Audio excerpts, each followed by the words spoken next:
Hello mga mare! So for today's video ay binibidyo ko nga muna ang aking mga halaman habang nag-aantay sa maghahatid sa akin papuntang trabaho. Hindi ko na nga rin kasi maasikaso ang mga halaman ko dahil nanay tayo and at the same time empleyado din tayo.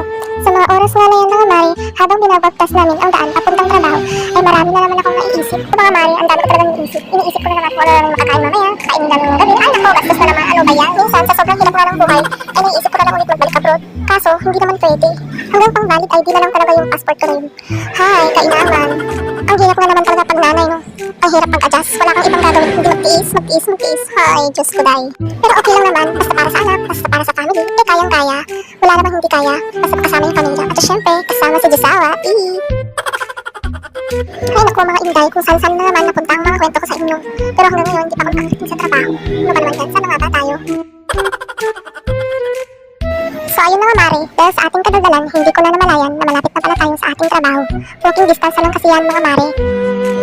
At charan! Andito na tayo sa ating workplace, mga inday. At syempre, binuksan na nga ni Mr. ang aming pwesto. Syempre siya ang magbubukas, diba? Alangan naman na ako, ako ang reyna for today's video.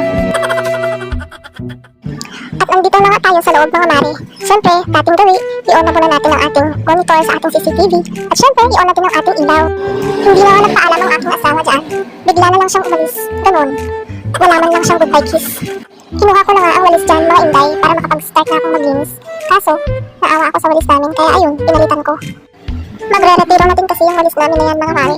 Tignan mo nga naman, pud-pud na. Tapos na rin akong magwalis dyan mga mare. Hindi ko lang na-videoan dahil sa kakamadali ko. At inilabas ko na nga ulit yung mga tubig na tinda namin para ma-explain para syempre makita. Paano nila mabibilihin kung hindi naman makikita, diba? Char! So hanggang dito na lang muna dahil marami pa akong gagawin, marami pa akong aayusin.